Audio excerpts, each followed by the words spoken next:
ভগবান শ্রীকৃষ্ণ এই জগতের পরমেশ্বর। আর ভগবান শ্রীকৃষ্ণর এই কলিযুগে যে নাম যশ করে, যে নাম জপ করে, সে সব পাপ থেকে মুক্তি পায়। ভগবান শ্রীকৃষ্ণ হচ্ছে আমাদের এই মানব জনমকে মুক্ত দেওয়ার জন্য আমাদের প্রভু। তাই ভগবান শ্রীকৃষ্ণ মাতা রুক্মিণীর গর্ভে একটি পুত্র নেওয়ার জন্য চলে গেলেন ভগবান শিবের কাছে। ভগবান শিবের আরাধনা করতে চলে গেলেন। ভগবান শ্রীকৃষ্ণ পুত্র কামনার জন্য চলে গেলেন ধ্যান করতে ভগবান শিবের ও মা পার্বতীর হিমবান পর্বতে। সেই হিমবান পর্বতে ভগবান শ্রীকৃষ্ণ অত্যন্ত তপস্যা করলেন ভগবান শিবের মা দুর্গা দেবীর সন্তান কামনার জন্য। ভগবান শিবের কাছে যেটা চাইবেন সেটাই পাবেন। ভগবান শিবের কিছু উপায় আছে, উপায় করলেই ভগবান শিব 3 মাসের মধ্যে ফল দেবে। যদি শান্তি ও সন্তানের কামনার জন্য ঘিয়ের ধারা দেওয়া হয়, জলের ধারা দেওয়া হয়, তাহলে সন্তান প্রাপ্ত হয়। 1 লক্ষ ধুতরা ফুল দিয়ে পূজা করলে ভগবান শিব পুত্র সন্তান প্রদান করে। এই সব উপায়গুলি যদি মৃত্যুঞ্জয় মন্ত্র জপ করে করা হয় তাহলে ভগবান শিব 3 মাসের মধ্যে ফল প্রদান করবেই করবে।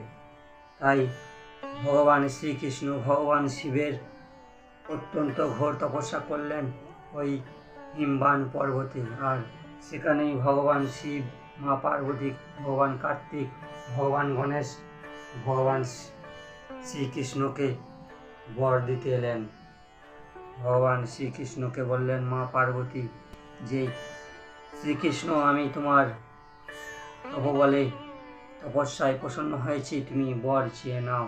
তোমার কি মনোবাঞ্ছিত বর চাই তুমি চেয়ে নাও। তখন ভগবান শ্রীকৃষ্ণ এই লোক শিক্ষার জন্য, এই জগৎকে শিক্ষা দেওয়ার জন্য আবার একটি কথা বললেন, যে কথাটি কৃষ্ণ ও সুদামার লীলাতে বলা আছে। সেই লীলার কথাটি আবার বললেন ভগবান শ্রীকৃষ্ণ। ভগবান শ্রীকৃষ্ণ বললেন ভগবান শিবকে ও মা পার্বতীকে যে আমি যেন ব্রাহ্মণ ও অতিথি, গুরুজন, সাধু গুরু সমস্ত মানুষকে যেন আমি আদর সৎকার করতে পারি, সেবা যত্ন করতে পারি, এইসব কথা বললেন। আর ভগবান শ্রীকৃষ্ণ বললেন আমাকে একটি পুত্র বরদান দিন। তাই ভগবান শ্রীকৃষ্ণ এইসব কথা বললেন। আর সেই ফলে ভগবান শ্রীকৃষ্ণকে মা পার্বতী ও ভগবান শিব একটি পুত্র বরদান দিলেন। আর ভগবান শিব বললেন শ্রীকৃষ্ণ, তোমার একটি অত্যন্ত পরাক্রম শক্তিশালী পুত্র হবে, যার নাম শাম্ভ। আর এই শাম্ভ তোমার পুত্র অত্যন্ত শক্তিশালী হবে, কারণ এই পুত্র আর কেউ নয়, ভগবান সূর্যদেব। কারণ সূর্যদেবকে একটিবার অভিশাপ নিতে হয়েছিল। যেই সময় সূর্যদেবকে অভিশাপ দিয়েছিল, বলেছিল যে তোমাকে মনুষ্য রূপে জন্ম নিতে হবে। তাই সূর্যদেব তোমার পুত্র হয়ে জন্ম নেবে, যার নাম হবে শাম্ভ। আর এই সব কথা বললেন ভগবান শিব। এই সব কথা বলে ভগবান শিব চলে গেলেন নিজের ধামে। মা পার্বতী গেলেন, ভগবান গণেশও গেলেন, ভগবান কার্তিকও চলে গেলেন। আর ভগবান শ্রীকৃষ্ণ এই সব বর লাভ করে চলে গেলেন দ্বারকাতে। দ্বারকাতে ব্রাহ্মণদের সৎকার করলেন, সাধুগুরুদের সৎকার করলেন, এইভাবে সমস্ত মানুষদের সৎকার করলেন। ভগবান শ্রীকৃষ্ণ এই জগতে পরমেশ্বর, প্রাণনাথ। তাই প্রাণনাথের স্মরণ যে করবে সে আনন্দে থাকবে, খুশিতে ভরে থাকবে। বাড়িতে সন্তান ও গুরুজন, সাধুগুরু, এই কিছু মানুষকে সম্মান করতে হবে। বাড়িতে সুখ শান্তির জন্য ভগবান শিবের পূজা করতে হবে, ভগবান শ্রীকৃষ্ণের পূজা করতে হবে, তবেই বাড়িতে সুখ শান্তি ফিরে আসবে। যদি বাড়িতে দুঃখ ও ঝগড়া অশান্তি, বাড়িতে পয়সা নাই, এইসব ঝগড়া অশান্তি লেগেই থাকে, তাহলে দুধ ও জল নিয়ে ভগবান শিবের মন্দিরে যেতে হবে। এইভাবে কিছুদিন করলেই বুঝতে পারবে বাড়িতে অশান্তি দূরে চলে গেছে। তাই বাড়িতে সুখ শান্তির জন্য সন্তান ও বৃদ্ধ বয়স্ক মানুষদের, সাধুগুরু ব্রাহ্মণদের সম্মান করা খুবই দরকার।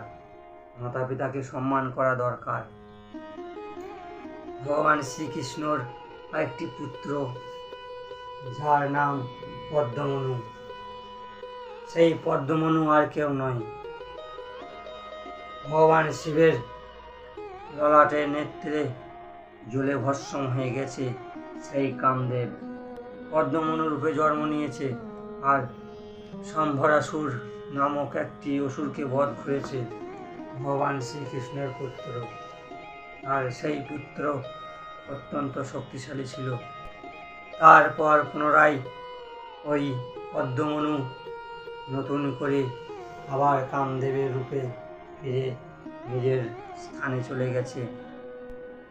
ভগবান শিব দেবতাদের বলেছিল, কামদেব আজকে জ্বলে ভস্ম হয়েছে, ঠিক আছে, মানুষের মধ্যে যে কাম জাগ্রত করে এই কামদেব ভস্ম হয়ে গেছে, ঠিক আছে, আমি সবার মনে এই কাম যোগ দিলাম।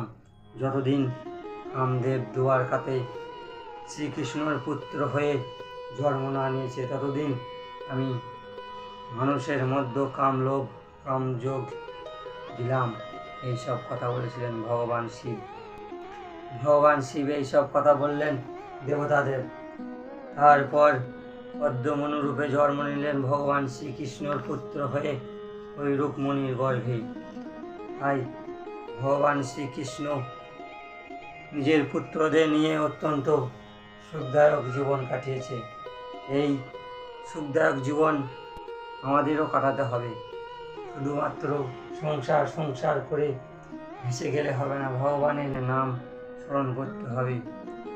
ভগবান শ্রীকৃষ্ণ, ভগবান নারায়ণ, ভগবান রামকে স্মরণ করতে হবে। কারণ মাতা পিতাকে সম্মান করেছে ভগবান রাম যেভাবে, সেভাবে আমাদের সমস্ত মানুষদের সম্মান করতে হবে। আর আমাদের এই সনাতন ধর্মকে এগিয়ে নিয়ে যেতে হবে, বাচ্চাদের শিক্ষা দিতে হবে। তাই ভগবান শ্রীকৃষ্ণর ও ভগবান রামের একটি মূল মন্ত্র, যে মন্ত্র মহামন্ত্র, এই মহামন্ত্রকে জপ করে মানুষ পাপ থেকে মুক্তি পায়, সেই মন্ত্রকে জপ করব। হরে কৃষ্ণ কৃষ্ণ কৃষ্ণ হরে হরে, হরে রাম রাম রাম হরে হরে। হরে কৃষ্ণ, জয় শ্রীকৃষ্ণ।